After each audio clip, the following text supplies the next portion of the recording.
Hello everyone, welcome back News in Focus. Today we are discussing about National Sports Policy 2025 या इसे खेलो भारत नीति 2025 के नाम से भी जाना जाता है। अभी रिसेंटली गवर्नमेंट ऑफ इंडिया ने इसे अप्रूव किया, तो ये हमारे prelims UPSC exam civil service examination के पॉइंट ऑफ व्यू से बहुत इंपॉर्टेंट है। और इसके साथ साथ ये जीएस पेपर 3 जिसमें इकोनॉमिक डेवलपमेंट की बात की जाती है, उसके पॉइंट ऑफ व्यू से भी ये बहुत इंपॉर्टेंट हो जाता है। तो चलिए बात करते हैं। Recently Indian government approve the national sports policy 2025 also known as Khelo Bharat नीति 2025। तो ये जो नीति है, इस नीति ने स्थान लिया है, जगह ली है किसकी?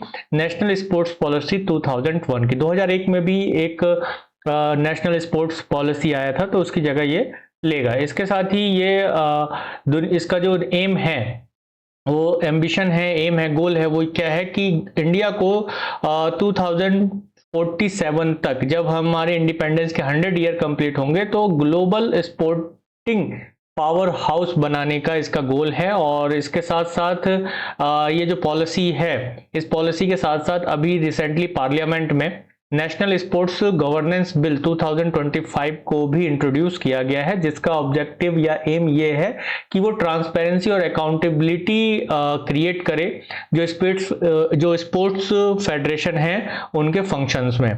इसके साथ ही देख लेते हैं कि जो न्यू नेशनल स्पोर्ट्स पॉलिसी 2025 है, खेलो भारत नीति 2025, इसके मेन ऑब्जेक्टिव्स क्या हैं और इसके की पिलर्स क्या हैं। तो अगर ये देखें तो इस पॉलिसी के टोटल 5 कोर पिलर्स हैं जो इंडिया में डिजाइन किए गए हैं स्पोर्ट्स को ट्रांसफॉर्म करने के लिए। तो अगर देखें तो excellence on the global stage, यानी कि दुनिया में भारत को ग्लोबल स्टेज पर सबसे आगे खड़ा करना है। यानी कि इसका उद्देश्य, गोल ये रहेगा कि स्पोर्ट्स प्रोग्राम को from grass root to elite level तक लेके जाना है। लाइक इंडिया का जो पार्टिसिपेशन है वो इंटरनेशनल इवेंट्स लाइक ओलंपिक्स में ज़्यादा से ज़्यादा बने, और जो मेडल्स हैं, gold medals mainly maximum India के पास आए ओलंपिक्स में। तो इसके लिए जरूरी क्या करना होगा? इसके लिए जरूरी है कि जो टैलेंट है उसको आइडेंटिफाई करना होगा और उसके लिए काम करना होगा। लाइक स्पोर्ट्स इंफ्रास्ट्रक्चर को बढ़ाना होगा rural and urban both areas में, और world class system for training, coaching and holistic athlete support की इसमें जरूरत होगी। उसके साथ साथ जो नेशनल स्पोर्ट्स फेडरेशंस हैं उनके गवर्नेंस और उनकी कैपेसिटी बिल्डिंग को भी बढ़ाना यहाँ पर होगा। और उसके साथ साथ technology and medical, sports medical and sports sciences को भी इसमें बढ़ाने की जरूरत होगी। तो ये जो फर्स्ट गोल पिलर है वो ये कहता है। सेकंड पिलर स्पोर्ट्स और इकोनॉमिक डेवलपमेंट। तो हम देखते हैं कि स्पोर्ट्स केवल मनोरंजन की चीज नहीं है, एंटरटेनमेंट का नहीं है, ये इकोनॉमिक डेवलपमेंट में भी एक इंपॉर्टेंट रोल प्ले करता है। लाइक जैसे स्पोर्ट्स टूरिज्म बढ़ेगा, इससे attracting major international events in India. Like India लगातार कोशिश कर रहा है कि 2036 ओलंपिक वो इंडिया में ही ऑर्गेनाइज किया जाए, इंडिया में ही किया जाए।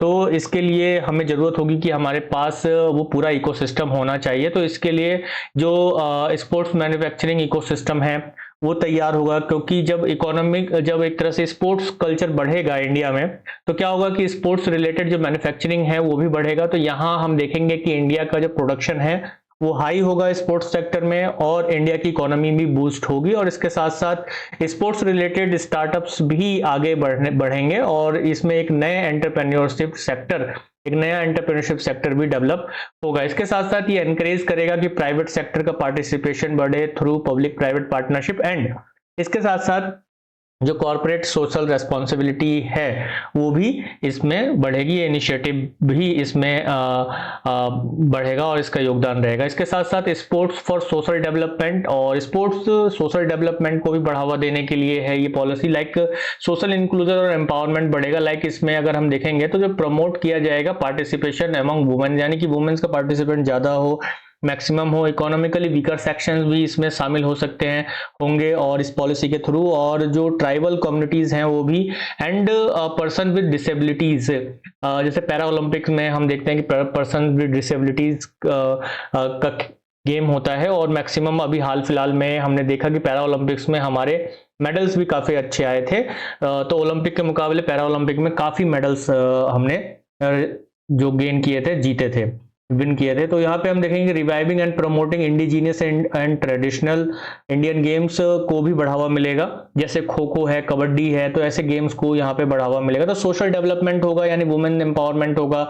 इकोनॉमिकल जो वीकर सेक्शन है, यानी कि जिनके पास पैसा नहीं है लेकिन बच्चों के पास टैलेंट होता है और वो अच्छी कोचिंग नहीं ले पाते हैं, तो उस कंडीशन में यहाँ पर हमें दिखाई देगा कि जो इकोनॉमिकली वीकर सेक्शन है वो टैलेंट खराब नहीं जाएगा उस टैलेंट का। ट्राइबल कम्युनिटीज में भी टैलेंट, हमें स्पोर्ट्स टैलेंट बहुत देखने को मिलता है। मेनली जो नॉर्थ ईस्ट इंडिया है, इसके लिए रिच जो स्पोर्ट्स रिच स्टेट्स हैं, अगर वहाँ पर ट्राइबल स्टूडेंट्स या चिल्ड्रंस को देखा जाए, बच्चों को देखा जाए, तो उनमें स्पोर्ट्स को लेकर खासतौर पे फुटबॉल या अदर कई स्पोर्ट्स हैं जिसको लेकर उनमें काफ़ी हमें तेज दिखाई देता है। तो उसको हमें बढ़ाने की जरूरत है, टैलेंट को निकालने की जरूरत है। तो इसको एक अलग सेकंड करियर ऑप्शन के रूप में भी स्टूडेंट्स को एजुकेशन के थ्रू देना होगा। तो integrating sports into education, education के साथ इंटीग्रेट करने की जरूरत है, और ताकि क्या हो कि एक वायबल करियर ऑप्शन की तरह ये दिखाई दे। ठीक है, और इसके साथ साथ अगर हम देखेंगे तो sports as a people movement, इसको एक जन आंदोलन बनाने की जरूरत है स्पोर्ट्स को, like culture of mass participation and fitness nation wide. ये केवल और केवल बच्चों के लिए ना हो, खेल में बड़े भी शामिल हों और सभी लोग इसमें शामिल हों, ताकि जो गेम है वो गेम केवल बच्चों तक सीमित ना रहे, बड़े भी इसमें शामिल हो और उनसे उनका फिटनेस भी बढ़ेगा। तो इसको एक नेशन वाइड, यानी कि driving nation wide campaign and community based event to encourage active life style and launching fitness indicates school, college and work place, इन सब, यानी कुल मिला के अगर कहा जाए तो universal access of sports facilities across the country, यानी कि केवल और केवल बच्चों के लिए ये गेम मतलब स्पोर्ट्स ना हो, स्पोर्ट्स में हर कोई शामिल हो, अपने लेवल पे शामिल हो और अपनी फिटनेस को भी ध्यान दे। तो या फिटनेस और हेल्थ के पॉइंट ऑफ व्यू से भी स्पोर्ट्स बहुत इंपॉर्टेंट है। इसके साथ साथ फिफ्थ जो इसका पिलर है वो क्या कहता है, इंटीग्रेशन विद एजुकेशन, यानी कि एजुकेशन के साथ इसे इंटीग्रेट किया जाएगा। मोस्टली जो न्यू एजुकेशन पॉलिसी है 2020 का, उसमें इसको शामिल किया जाएगा और इसको एक एक्स्ट्रा करिकुलम एक्टिविटी ना मानकर एजुकेशन के साथ इसे एक स्पेशल ट्रेनिंग ही माना जाएगा, यानी कि एक educator and special physic education teacher with specialising training to promote sports education and awareness को बढ़ाने, एजुकेशन को बढ़ाने के लिए इसमें दिया जाएगा। तो इसका मतलब ये क्या है कि स्कूल में इसको एक्स्ट्रा करिकुलम की जगह पर कोर सब्जेक्ट के रूप में स्पोर्ट्स को शामिल किया जाएगा आने वाले टाइम में। जो न्यू एजुकेशन पॉलिसी है उसके साथ अलाइनमेंट करके जो नेशनल स्पोर्ट्स पॉलिसी है उसको, तो promoting physical literacy and foundation learning stage यहाँ पर दिखाई देता है। तो कुल मिला के अगर हम कहें तो national sports policy in India is a comprehensive framework outline the government vision, strategy and guideline to promote sports and physical activity, develop athletes and achieve excellence on the global stage. It aim to integrate sports as a tool for physical, mental and social development.